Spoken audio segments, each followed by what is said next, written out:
Confident Groups chairman CJ Roy ಆತ್ಮಹತ್ಯೆಗೆ ಶರಣಾಗಿದ್ದಾರೆ. IT ದಾಳಿಗೆ ಹೆದರಿ ಉದ್ಯಮಿ ಆತ್ಮಹತ್ಯೆಗೆ ಶರಣಾಗಿರುವಂತದ್ದು. ಕಾನ್ಫಿಡೆಂಟ್ ಗ್ರೂಪ್ನ ಚೇರ್ಮನ್ ಸಿಜೆ ರಾಯ್ ಆತ್ಮಹತ್ಯೆಗೆ ಶರಣಾಗಿದ್ದಾರೆ. ಗನ್ನಿಂದ ಶೂಟ್ ಮಾಡಿಕೊಂಡು ಆತ್ಮಹತ್ಯೆಗೆ ಶರಣಾಗಿದ್ದಾರೆ. ತೆರಿಗೆ ವಂಚನೆಯ ಹಿನ್ನೆಲೆ ಹಲವು ಬಾರಿ ಈಗಾಗಲೇ ದಾಳಿಯನ್ನು ಕೂಡ ನಡೆಸಲಾಗಿತ್ತು. ಐಟಿ ದಾಳಿಗೆ ಹೆದರಿ ಸೂಸೈಡ್ ಮಾಡಿಕೊಂಡಿರುವ ಅನುಮಾನ ವ್ಯಕ್ತವಾಗಿದೆ. ಆನೆಪಾಳ್ಯ ಬಳಿಯ ಕಚೇರಿಯಲ್ಲಿ ಆತ್ಮಹತ್ಯೆಗೆ ಶರಣಾಗಿರುವಂತದ್ದು. ಗನ್ನಿಂದ ತಲೆಗೆ ಶೂಟ್ ಮಾಡಿಕೊಂಡು ಆತ್ಮಹತ್ಯೆಗೆ ಶರಣಾಗಿದ್ದಾರೆ. ಈಗಾಗಲೇ ಹಲವಾರು ಬಾರಿ ತೆರಿಗೆ ವಂಚನೆಯ ಹಿನ್ನೆಲೆ ದಾಳಿಯನ್ನು ಕೂಡ ಮಾಡಲಾಗಿತ್ತು. ಈಗ ಐಟಿ ದಾಳಿಗೆ ಹೆದರಿ ಸೂಸೈಡ್ ಮಾಡಿಕೊಂಡಿರುವ ಅನುಮಾನ ವ್ಯಕ್ತವಾಗಿದೆ. ಇಂದು ಕೂಡ ಕಾನ್ಫಿಡೆಂಟ್ ಗ್ರೂಪ್ ಮೇಲೆ ದಾಳಿ ನಡೆದಿತ್ತು. ಅಶೋಕನಗರ ಪೊಲೀಸರು ಸ್ಥಳಕ್ಕೆ ದೌಡಾಯಿಸಿದ್ದಾರೆ, ಪರಿಶೀಲನೆಯನ್ನು ನಡೆಸುತ್ತಿದ್ದಾರೆ. Confident Groups chairman CJ Roy ಆತ್ಮಹತ್ಯೆಗೆ ಶರಣಾಗಿದ್ದಾರೆ. ಐಟಿ ದಾಳಿಗೆ ಹೆದರಿ ಉದ್ಯಮಿ ಆತ್ಮಹತ್ಯೆಗೆ ಶರಣಾಗಿರುವ ಅನುಮಾನ ವ್ಯಕ್ತವಾಗಿದೆ. ಗನ್ನಿಂದ ತಾನೇ ಶೂಟ್ ಮಾಡಿಕೊಂಡು ಆತ್ಮಹತ್ಯೆಗೆ ಶರಣಾಗಿದ್ದಾರೆ. ತೆರಿಗೆ ವಂಚನೆಯ ಹಿನ್ನೆಲೆ ಈಗಾಗಲೇ ಹಲವು ಬಾರಿ ದಾಳಿಯನ್ನು ಕೂಡ ನಡೆಸಲಾಗಿತ್ತು. ಐಟಿ ಅಧಿಕಾರಿಗಳು ದಾಳಿ ನಡೆಸಿ ಪರಿಶೀಲನೆಯನ್ನ ಕೂಡ ಮಾಡಿದ್ರು. ಇಂದು ಕೂಡ ಐಟಿ ಅಧಿಕಾರಿಗಳು ದಾಳಿ ಮಾಡಲಿಕ್ಕೆ ಹೋಗಿದ್ದಾರೆ. ಐಟಿ ದಾಳಿಗೆ ಹೆದರಿ ಸೂಸೈಡ್ ಮಾಡಿಕೊಂಡಿರೋ ಅನುಮಾನ ವ್ಯಕ್ತವಾಗಿದೆ. ಆನೆಪಾಳ್ಯ ಬಳಿಯ ಕಚೇರಿಯಲ್ಲಿ ಆತ್ಮಹತ್ಯೆಗೆ ಶರಣಾಗಿದ್ದಾರೆ. ಸಿಜೆ ರಾಯ್ ಉದ್ಯಮಿ ಆತ್ಮಹತ್ಯೆಗೆ ಶರಣಾಗಿದ್ದಾರೆ.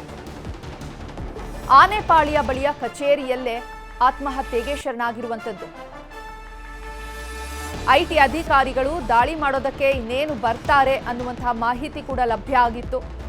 ಐಟಿ ಕೇಳುವಂತಹ ಪ್ರಶ್ನೆಗಳಿಗೆಲ್ಲ ಉತ್ತರಿಸಬೇಕಾಗುತ್ತೆ.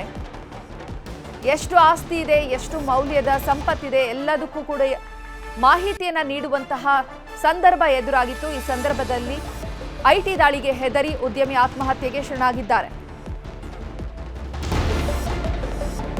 ಈ ಬಗ್ಗೆ ಹೆಚ್ಚಿನ ಮಾಹಿತಿಯನ್ನು ನೀಡೋದಕ್ಕೆ ನಮ್ಮ ಪ್ರತಿನಿಧಿ ಮಂಜು ಆರ್ಯ ದೂರವಾಣಿ ಸಂಪರ್ಕದಲ್ಲಿ ಜಾಯ್ನ್ ಆಗಿದ್ದಾರೆ. ಮಂಜು ಆರ್ಯ, ಕಾನ್ಫಿಡೆಂಟ್ ಗ್ರೂಪ್ ಚೇರ್ಮನ್ ಆತ್ಮಹತ್ಯೆಗೆ ಶರಣಾಗಿರುವಂತದ್ದು. ಈ ಹಿಂದೆ ಯಾವಾಗೆಲ್ಲ ದಾಳಿಯನ್ನು ನಡೆಸಿದ್ರು ಐಟಿ ಅಧಿಕಾರಿಗಳು, ಇವತ್ತು ಕೂಡ ದಾಳಿ ನಡೆಸಿದ್ರ? ಏನೆಲ್ಲ ಅಪ್ಡೇಟ್ಸ್ ಸಿಗ್ತಾ ಇದೆ? ಆತ್ಮಹತ್ಯೆಗೆ ಪ್ರಮುಖ ಕಾರಣ ಇದೇ ಇರಬಹುದಾ ಅಥವಾ ಬೇರೆ ಕಾರಣ ಇರಬಹುದಾ? ಚೈತ್ರ, ಇತ್ತೀಚೆಗೆ ಕಾನ್ಫಿಡೆಂಟ್ ಗ್ರೂಪ್ ನ ಮೇಲೆ ಐಟಿ ಅಧಿಕಾರಿಗಳು ನಿರಂತರವಾಗಿ ದಾಳಿಗಳನ್ನ ಮಾಡ್ತಿದ್ರು. ಕಾರಣ ಏನು ಅಂತಂದ್ರು, ತೆರಿಗೆ ವಂಚನೆ ಮಾಡಿದ್ರು ಅನ್ನೋದು ಒಂದು ಆರೋಪ ಇತ್ತು. ಇವತ್ತು ಕೂಡ ಅಷ್ಟೇ ಬೆಳಿಗ್ಗೆ MG ರಸ್ತೆಯಲ್ಲಿರುವಂತಹ ಕಾನ್ಫಿಡೆಂಟ್ ಗ್ರೂಪ್ ನ ಕಚೇರಿ ಮೇಲೆ ಕೂಡ ಅಷ್ಟೇ ದಾಳಿಯನ್ನ ಮಾಡ್ತಾರೆ. ದಾಳಿ ಮಾಡಿದಂತ ಸಂದರ್ಭದಲ್ಲೂ ಕೂಡ ಅಷ್ಟೇ ಒಂದಷ್ಟು ಪರಿಶೀಲನೆ ಮಾಡುವಂತ ಕೆಲಸಗಳು ಮಾಡ್ತಿರ್ತಾರೆ. ಈ ಒಂದು ಸಂದರ್ಭದಲ್ಲಿ ಆನೆಪಾಳ್ಯ ಸಮೀಪ ಇರುವಂತಹ ಕಾನ್ಫಿಡೆಂಟ್ ಗ್ರೂಪ್ ನ ಕಚೇರಿಯಲ್ಲಿರುವ ಸಿಜೆ ರಾಯ್ ಎನ್ನುವಂತಹ ಚೇರ್ಮನ್ ಆತ್ಮಹತ್ಯೆಯನ್ನ ಮಾಡ್ಕೊಂಡಿರುವಂತದ್ದು. ತಮ್ಮ ಗನ್ನಿಂದ ಅವರು ಶೂಟ್ ಮಾಡ್ಕೊಂಡು ಆತ್ಮಹತ್ಯೆಯನ್ನ ಮಾಡ್ಕೊಳ್ತಾರೆ. ಇಮಿಡಿಯೇಟ್ ಆಗಿ ಅಲ್ಲಿರುವಂತಹ ಸಿಬ್ಬಂದಿಯವರು ಅವ್ರನ್ನ ಆಸ್ಪತ್ರೆಗೆ ದಾಖಲಿಸುವಂತ ಒಂದು ಕೆಲಸವನ್ನು ಕೂಡ ಅಷ್ಟೇ ಮಾಡ್ತಾರೆ. ಆದ್ರೆ ಚಿಕಿತ್ಸೆ ಫಲಕಾರಿಯಾಗದೆ HSR ಲೇಔಟ್ ನಲ್ಲಿರುವಂತಹ ನಾರಾಯಣ ಆಸ್ಪತ್ರೆಯಲ್ಲಿ ಅವರು ಸಾವನ್ನಪ್ಪಿರುವಂತದ್ದು.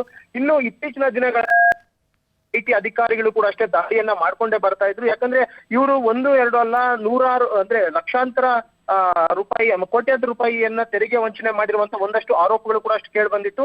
ಪದೇ ಪದೇ ಐಟಿ ಅಧಿಕಾರಿಗಳು ದಾಳಿ ಮಾಡಿದಂತಹ ವೇಳೆಯಲ್ಲಿ ಇವ್ರನ್ನ ನಿರಂತರವಾಗಿ ವಿಚಾರಣೆಗೂ ಕೂಡ ಅಷ್ಟು ಒಳಪಡಿಸ್ತಾ ಇದ್ರು.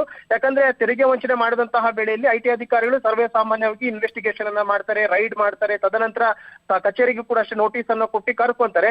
ನಿರಂತರವಾಗಿ ಐಟಿ ಅಧಿಕಾರಿಗಳ ದಾಳಿಯಿಂದಾಗಿ ಬೇಸತ್ತಂತಹ ಸಿಜೆ ರಾಯ್ ಇವತ್ತು ಆತ್ಮಹತ್ಯೆಯ ನಿರ್ಧಾರವನ್ನ ಮಾಡಿಕೊಂಡು ತಮ್ಮ ಗನ್ನಿಂದ ಶೂಟ್ ಮಾಡ್ಕೊಂಡು ಆತ್ಮಹತ್ಯೆಯನ್ನ ಮಾಡ್ಕೊಂಡಿದ್ರೆ. ಈಗಾಗಲೇ ಘಟನೆ ಬಗ್ಗೆ ಕೂಡ ಅಶೋಕನಗರ ಪೊಲೀಸರಿಗೆ ವಿಚಾರ ಗೊತ್ತಾಗಿದೆ. ಅಶೋಕನಗರ ಪೊಲೀಸರು ಕೂಡ ಈಗಾಗಲೇ ಸ್ಥಳಕ್ಕೆ ದೌಡಾಯಿಸಿರುವಂತದ್ದು. ಸದ್ಯಕ್ಕೆ ಘಟನೆ ನಡೆದ ಸ್ಥಳದಲ್ಲಿ ಈಗಾಗಲೇ ಅಶೋಕನಗರ ಪೊಲೀಸರು ಕೂಡ ಅಷ್ಟೇ ಬೀಡು ಬಿಟ್ಟಿದ್ದು, ಜೊತೆಗೆ FSL ಟೀಮ್ ಆಗಿರ್ಬೋದು, ಸೋಕೋ ಟೀಮ್ ಕೂಡ ಈಗಾಗಲೇ ಸ್ಥಳದಲ್ಲಿ ಬೀಡು ಬಿಟ್ಟಿದ್ದು ಪರಿಶೀಲನೆ ಮಾಡುವಂತ ಒಂದು ಕೆಲಸಗಳನ್ನು ಕೂಡ ಮಾಡ್ತಿದ್ರೆ. ಇನ್ನೊಂದು ಮಾಹಿತಿ ಏನು ಅಂತಂದ್ರೆ, ಇವತ್ತು ಬೆಳ್ಳಂಬೆಳಗ್ಗೆ ಕೂಡ ಅಷ್ಟೇ ಐಟಿ ಅಧಿಕಾರಿಗಳು ಬೆಂಗಳೂರಿನಲ್ಲಿರುವಂತಹ ಹಲವು ಕಡೆಗಳಲ್ಲಿ ದಾಳಿಯನ್ನು ಕೂಡ ಮಾಡ್ತಾರೆ. ಅದರಲ್ಲಿ ಒಂದು ಕಾನ್ಫಿಡೆಂಟ್ ಗ್ರೂಪ್ ಕೂಡ ಅಷ್ಟೇ ಒಂದಾಗಿರುತ್ತೆ. ಈ ಕಾನ್ಫಿಡೆಂಟ್ ಗ್ರೂಪ್ಗೆ ಸಂಬಂಧಪಟ್ಟಂತ ಬ್ರಾಂಚಸ್ ಏನಿತ್ತು ಅದ್ರ ಮೇಲೆ ಕೂಡ ಅಷ್ಟೇ ದಾಳಿ ಮಾಡಿ ದಾಖಲೆಗಳನ್ನ ಪರಿಶೀಲನೆ ಮಾಡ್ತಿರುವಂತಹ ಸಂದರ್ಭದಲ್ಲಿ ಅವರ ಚೇರ್ಮನ್ ಈ ರೀತಿ ಅಂತ ನಿರ್ಧಾರಕ್ಕೂ ಕೂಡ ಅಷ್ಟೇ ಹೋಗಿರುವಂತದ್ದು. ಸದ್ಯಕ್ಕೆ ಈಗಾಗಲೇ ಮೃತದೇಹವನ್ನ ನಾರಾಯಣ ಆಸ್ಪತ್ರೆಯಲ್ಲಿ ಇರಿಸಿಕೊಂಡಿದ್ದಾರೆ. ಕುಟುಂಬಸ್ಥರು ಕೂಡ ಈಗಾಗಲೇ ಆಸ್ಪತ್ರೆ ಹತ್ರ ದೌಡಾಯಿಸ್ತಾ ಇದ್ದು, ಪೊಲೀಸ್ ಈಗಾಗಲೇ ಘಟನಾ ಸ್ಥಳದಲ್ಲಿ ಪರಿಶೀಲನೆ ಮಾಡುವಂತ ಒಂದು ಕೆಲಸವನ್ನ ಮಾಡ್ತಾ ಇರುವಂತದ್ದು. ಚೈತ್ರ, ಮಂಜುನಾಥ್, ಈ ಹಿಂದೆ ಎಲ್ಲ ಯಾವಾಗ ಐಟಿ ಅಧಿಕಾರಿಗಳು ರೇಡ್ ಮಾಡಿದ್ರು? ಯಾವೊಂದು ಲಿಂಕ್ ಅಲ್ಲಿ ರೇಡ್ ಮಾಡಲಾಗಿತ್ತು? ಚೈತ್ರ, ಇಲ್ಲಿ ಸ್ಪೆಸಿಫಿಕ್ ಆಗಿ ಐಟಿ ಅಧಿಕಾರಿಗಳು ದಾಳಿ ಮಾಡಿದ್ದೇನು ಅಂತಂದ್ರೆ, ಈ ಕಾನ್ಫಿಡೆಂಟ್ ಗ್ರೂಪ್ ಅನ್ನುವಂಥದ್ದು ಈ ಒಂದು ಸೈಟ್ ಗಳನ್ನ ಮಾಡುವಂತದ್ದು, ಅದರ ಜೊತೆಗೆ ಈ ಒಂದು ಫ್ಲಾಟ್ ಗಳ ಮಾಡುವಂತದ್ದು ಈ ರೀತಿಯಾದಂತ ಒಂದು ಕೆಲಸಗಳನ್ನ ಮಾಡ್ಕೊಂಡು ಬರ್ತಾ ಇದ್ರು. ಈ ಸಂದರ್ಭದಲ್ಲಿ ಇವರೊಂದಷ್ಟು ತೆರಿಗೆಯನ್ನು ವಂಚನೆ ಮಾಡಿದ್ದಾರೆ ಅಂತ ಬಿಟ್ಟು ಕಳೆದ 2-3 ವರ್ಷಗಳಿಂದಲೂ ಕೂಡ ಅಷ್ಟೇ ನಿರಂತರವಾಗಿ ಐಟಿ ಅಧಿಕಾರಿಗಳು ದಾಳಿ ಮಾಡಿದ್ರು. ಯಾಕಂದ್ರೆ ಕಾನ್ಫಿಡೆಂಟ್ ಗ್ರೂಪ್ 1-2 ಪ್ರಾಜೆಕ್ಟ್ಗಳಿರಲಿಲ್ಲ. ಬೆಂಗಳೂರಿನಾದ್ಯಂತಲೂ ಕೂಡ ಅಷ್ಟೇ ಹಲವು ಕಡೆಗಳಲ್ಲಿ ಒಂದು ಪ್ರಾಜೆಕ್ಟ್ ಗಳನ್ನ ಮಾಡ್ಕೊಂಡು ಬರ್ತಾ ಇದ್ರು. ಖಾಲಿ ಜಾಗವನ್ನ ಖರೀದಿ ಮಾಡ್ಕೊಂಡು ಅಲ್ಲಿ ಇವರು ಬಿಲ್ಡಿಂಗ್ ಗಳನ್ನ ಕಟ್ಟಿ ಫ್ಲಾಟ್ ಗಳನ್ನ ಸೇಲ್ ಮಾಡುವಂತ ಒಂದು ಕೆಲಸವನ್ನು ಕೂಡ ಈ ಒಂದು ಬಿಲ್ಡರ್ ಕಂಪನಿಯಿಂದ ನಡೀತಾ ಬರ್ತಾ ಇತ್ತು. ಆದ್ರೆ ಈ ಒಂದು ಸಂದರ್ಭದಲ್ಲಿ ಇವರು ಕೋಟ್ಯಾಂತರ ರೂಪಾಯಿಯಷ್ಟು ತೆರಿಗೆಯನ್ನ ಸರ್ಕಾರ ಅಂದ್ರೆ ಗವರ್ಮೆಂಟ್ಗೆ ವಂಚನೆ ಮಾಡಿರುವಂತದ್ರ ಬಗ್ಗೆ ಕೂಡ ಒಂದಷ್ಟು ದೂರುಗಳು ದಾಖಲಾಗ್ತಾ ಇತ್ತು. ಆ ಒಂದು ನಿಟ್ಟಿನಲ್ಲಿ ಕಳೆದ 2-3 ವರ್ಷಗಳಿಂದಲೂ ಕೂಡ ಅಷ್ಟೇ ಐಟಿ ಅಧಿಕಾರಿಗಳು ಯಾವಾಗ ದೂರು ಬಂದರೂ ಕೂಡ ಅಷ್ಟೇ ದಾಳಿ ಮಾಡುವಂತಹದ್ದು, ದಾಖಲೆಗಳನ್ನು ಕೇಳುವಂತದ್ದು ಮತ್ತು ಆಡಿಟಿಂಗ್ ನಲ್ಲಿ ಏನೆಲ್ಲ ರೀತಿಯಾದಂತಹ ಒಂದು ವ್ಯವಹಾರವನ್ನ ಮಾಡಿದ್ರೆ, ಎಷ್ಟು ತೆರಿಗೆ ವಂಚನೆ ಮಾಡಿದ್ರೆ ಅಂತ ಸಂಪೂರ್ಣವಾದಂತಹ ಮಾಹಿತಿಯನ್ನ ಕಲೆಕ್ಟ್ ಮಾಡೋಕೆ ಮುಂದಾಗಿತ್ತು. ಇದರಿಂದ ಎಲ್ಲೋ ಒಂದು ಕಡೆ ಇವ್ರು ನೊಂದಿದ್ರು ಅಂತ ಹೇಳ್ಬೋದು. ಯಾಕಂದ್ರೆ ಸಿಜೆ ರಾಯ್ ಏನಿದ್ರೆ 1 ಬಾರಿ 2 ಬಾರಿ ಅಂತ ಹಲವು ಬಾರಿ ಐಟಿ ಅಧಿಕಾರಿಗಳು ದಾಳಿ ಮಾಡಿದಂತ ವೇಳೆಗೆ ಪ್ರತಿ ಬಾರಿಯೂ ಕೂಡ ಅಷ್ಟೇ ಅವರ ಒಂದು ಇನ್ವೆಸ್ಟಿಗೇಷನ್ಗೆ ಒಳಪಡಬೇಕಾಗಿತ್ತು. ಯಾಕಂದ್ರೆ ಇವರೇ ಚೇರ್ಮನ್ ಆಗಿದ್ದಂತ ಕಾರಣಕ್ಕೋಸ್ಕರನೇ ಪ್ರತಿಯೊಂದು ಕೂಡ ಇವರು ಉತ್ತರ ಕೊಡ್ಲೇಬೇಕಾದ ಅನಿವಾರ್ಯತೆ ಕೂಡ ಇತ್ತು.